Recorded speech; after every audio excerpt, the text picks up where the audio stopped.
వన్డేల్లో టీమిండియాకు ముగ్గురు ఓపెనర్లు అందుబాటులో ఉన్నారు. ఆ ముగ్గురులో టీమిండియా ఇన్నింగ్స్ ను ఓపెన్ చేసేది ఎవరు అన్నది ఆసక్తికరంగా మారింది. కెప్టెన్ రోహిత్ శర్మ, శుభ్మన్ గిల్, యశస్వి జైస్వాల్ మధ్య ఓపెనింగ్ స్లాట్స్ కోసం పోటీ ఉంది. గత టీ20 వరల్డ్ కప్ సమయంలోనూ భారత జట్టుకు ఓపెనర్లు ఎవరు అన్న చర్చ జరిగింది. కానీ టీం మేనేజ్మెంట్ మాత్రం కోహ్లీ, రోహిత్ శర్మకు జైకొట్టింది. స్టార్ ప్లేయర్లు ఇద్దరూ ఇన్నింగ్స్ ను ఓపెన్ చేశారు. టోర్నీ మొత్తం యశస్వి జైస్వాల్ బెంచ్ కే పరిమితమయ్యాడు. Shubman Gill just standby player గానే ఉన్నాడు. టోర్నీ మధ్యలోనే స్వదేశానికి వచ్చేశాడు. అయితే ఛాంపియన్స్ ట్రోఫీలో మాత్రం యువ ప్లేయర్లలో ఒకరిని పక్కన పెడతారా, లేదంటే రోహిత్ శర్మ బ్యాటింగ్ ఆర్డర్ ను మార్చుతారా అనేది ఆసక్తి రేపుతోంది. బోర్డర్ గవాస్కర్ ట్రోఫీలో హిట్ మ్యాన్ 2 మ్యాచ్ల్లో మిడిల్ ఆర్డర్ లో బ్యాటింగ్ చేశాడు. ఓపెనర్ గా యశస్వి జైస్వాల్, రాహుల్ కు అవకాశమిచ్చాడు. కానీ మిడిల్ ఆర్డర్ లో రోహిత్ హిట్ కాలేకపోయాడు. ఒక మ్యాచ్ లో హిట్ మ్యాన్ ఓపెనర్ గానే ఆడాడు. కానీ ఫామ్ అందుకోలేకపోయాడు. ఏ పొజిషన్ లో బ్యాటింగ్ చేసినా ఫెయిల్ అయ్యాడు. ప్రస్తుతం రోహిత్ పై ఒత్తిడుంది. కెరీర్ చివరి దశలో ఉన్నాడు. యువ ప్లేయర్లకు అన్యాయం చేయకూడదనుకుంటే టీం మేనేజ్మెంట్ కఠినమైన నిర్ణయం తీసుకునే అవకాశాలున్నాయి. వన్డేల్లో రోహిత్ మిడిల్ ఆర్డర్ లోకి వెళ్లినా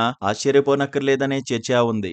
సెల్ఫ్లెస్ క్రికెటర్ గా పేరు తెచ్చుకున్న రోహిత్ నిర్ణయం ఎలా ఉంటుందనేది అభిమానుల్లో ఆసక్తిని పెంచుతోంది. వన్డే వరల్డ్ కప్ లో రోహిత్ శర్మ, శుభ్మన్ గిల్ భారత్ ఇన్నింగ్స్ ను ఓపెన్ చేశారు. ఆ తర్వాత టీమిండియా ఎక్కువగా వన్డేల్లో బరిలోకి దిగలేదు. ఇప్పుడు ట్రాన్సిషన్ ఫేజ్ లో భారత జట్టు ఉంది. టీమిండియా ముందు ఎక్కువ సమయం కూడా లేదు. రోహిత్ ఫ్యూచర్ ను సెలెక్టర్లు డిసైడ్ చేసే సమయం వచ్చిందనే వాదన వినిపిస్తోంది. టీమిండియాకు hitman designated opener. Shubman Gill, Yashasvi Jaiswal కూడా ఒరిజినల్ గా ఓపెనర్లే. జైస్వాల్ ను పక్కన పెట్టే పరిస్థితి లేదు. లెఫ్ట్ హ్యాండర్ కావడము యశస్వికి అడ్వాంటేజ్. అయితే శుభ్మన్ గిల్ గణాంకాలు అద్భుతంగా ఉన్నాయి. వన్డేల్లో యావరేజ్ 58.2 ఉంది. 50 ఓవర్ల ఫార్మాట్ లో డిపెండబుల్ ప్లేయర్ గా ఉన్నాడు. ఓపెనర్ గా ఆడకపోతే గిల్ పరిస్థితి ఏంటి అనేది టాకింగ్ పాయింట్. టెస్టుల్లో మాదిరిగా వన్ డౌన్ లోకి మారే అవకాశం లేదు. ఎందుకంటే వన్ డౌన్ లో ఎలాగూ విరాట్ కోహ్లీ ఉంటాడు. రోహిత్ శర్మ ఓపెనర్ గానే కొనసాగితే యశస్వి జైస్వాల్, శుభ్మన్ గిల్ లో ఒకరు బెంచ్ కు పరిమితం కావాల్సిందే అని ఎక్స్పర్ట్స్ అంటున్నారు. అయితే ఛాంపియన్స్ ట్రోఫీ వరకు హిట్ మ్యాన్ ఓపెనర్ గా ఆడినా